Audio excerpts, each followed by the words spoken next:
A kiállítás a Transportál címet kapta. Hova vezet minket ez a portál, és vissza tudunk-e még jönni onnan? Igen, különböző dimenziók határterületeire utal, tehát ha megnézitek a tárgyakat, akkor itt mindegyik arról szól tulajdonképpen, hogy vagy a víz és a levegő határát mutatja meg, vagy a szilárd és a folyékony anyagok határát is, egy ilyen anyagszerűtlenség határát súroló, megtévesztő, becsapós világba kalauzol mindegyik, tehát mindegyik egy átjáró tulajdonképpen. Ugyan érdekes, hogy a víz, ami egy határtalan, vagy egy ilyen megfoghatatlan, hosszú ideig nem tartható dolog, ötvözve van egy porcelánnal, ami meg egy szilárd, kemény tárgy. Hogy jött ennek a kettőnek az ötvözése, vagy hogyan fér össze ez a kettő?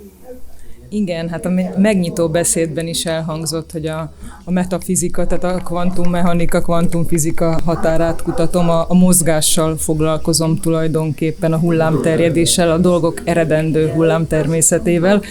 A hullám hogyan válik részecske, tömeggel rendelkező részecske természetűvé, hol kezdődik az anyag és hol ér véget a mozgás. Mindegyik ennek a megjelenítésére tett kísérlet tulajdonképpen. Tehát azzal a biblikus gondolattal indítva, hogy kezdetben vala az ige, és az ige testé lett, hogyan lesz a semmiből a valami. Nagyon érdekes dolog, és hogy ezt pont tárgyakon próbálod kifejezni, az egy nem egyszerű kihívásnak hangzik. Lehet arra gondolni, hogy mondjuk megjött ez az ötlet, akkor az pont abból volt, amikor egy tál vizet néztél, és néztél a tükröződését rajta, vagy valami más irányzatból érkezett ez az ihlet, hogy így próbált bemutatni ezt? Igen, tehát a művész tulajdonképpen mindig a jelenségeket kutatja, mindig miniben, kicsiben a teremtést próbálja modellezni, azt gondolom, vagy mindig a teremtésről próbál beszélni, próbál a tárgyakon keresztül kommunikálni, és így, ahogy mondtad, mindig a természeti jelenségek érdekeltek, és ezeket próbáltam megfogalmazni a választott alapanyagomban, a porcelánban, hiszen nagyon sok olyan dolog megmutatására alkalmas, amire talán más anyagok nem ennyire. Tehát egyszerre föld, valóban egyszerre víz, tud levegősen is viselkedni, tehát nagyon sok mindent tud hozni, amivel a többi jelenség kommunikálható. Ugye most a kiállítás megnyitón vagyunk, ez azt jelenti, hogy létezhet, hogy láthatjuk még valahol a műveidet felbukkanni? Hát reményeim szerint igen, folyamatosan. Most a közeljövőben nincsen tervezett kiállításom egyébként, de a munka folyik, tehát bármikor sor kerülhet arra, hogy ezeket be tudom mutatni, majd tervezek nagyobb kollekciókat és egyéb kidolgozottabb, komolyabb műveket is ezekből a technikákból. Milyen udvaron állunk most? Kihez tartozik ez az udvar, illetve a garázs, amiben az előbb megtekinthettük a kiállítási tárgyakat?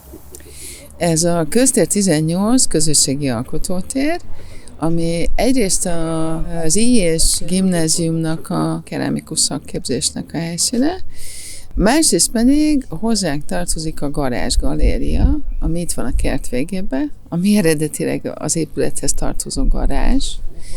És a Köztér 18 azon kívül, hogy itt zajlik ez a keramikus szakképzés, azon kívül azért egy közösségi alkotótér, mert hogy számos közösségi művészeti alkotás kivitelezésének adott otthont, itt Budaörsön, és az épület garázsából alakítottuk ki a Garázs Galériát, ami 2015 óta működik.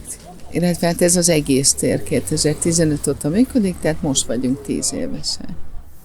Milyen kiállításokra szokott általában teret adni a garázs, vagy maga az udvar? Mivel, hogy mi itt kerámikus képzést folytatunk, ezért számos kerámia kiállításunk volt. A diákjainknak a szakvizsga kiállításait is a garázsban szoktuk megrendezni. Számos kerámikusnak és porcelántervezőnek is volt nálunk kiállítása. Ugye ma este is Megszentnél-hegyi Etelkának a kiállítása nyílt meg. Porcelántervező művész és Herenden dolgozott többek között 10 éven keresztül tervezőként, és hát itt most az autonóm munkáit állítottuk ki. De sokan mások is eljutottak ki nálunk, például Szabó Eszter Ágnes, aki már nincsen velünk, Kunglu György, szobrászművész, aki sajnos szintén már 2 éve nincs velünk. Egyébként ő is főleg porcelán és kerámia szobrászattal foglalkozott, és most hosszasan sorolhatnám a kiállítók listáját, amit nyilván nem fogok. És hát nekünk az a sajátosságunk, hogy mivel ugye ez egy garázs, amiben nincsen fűtés, ezért gyakorlatilag tavasztól őszig szoktunk kiállítani. Hát arra most nem számítottunk, hogy májusban ilyen hideg lesz, de még úgy pont úgy belefért a történetbe. Ez az első kiállításunk ebbe az évben, és számos dolgot tervezünk a közeljövőben. Lesz 2 szimpóziumunk is a nyáron, július első hetében és augusztus utolsó hetében. Ezek porcelán művészettel foglalkozó szimpóziumok, és 3D porcelán nyomtatással is fogunk foglalkozni, és addig kiállítunk, amíg ugye még nincs olyan hideg, hogy nem lehet ezt megnézni. Tehát szerintem október végéig körülbelül. Igen.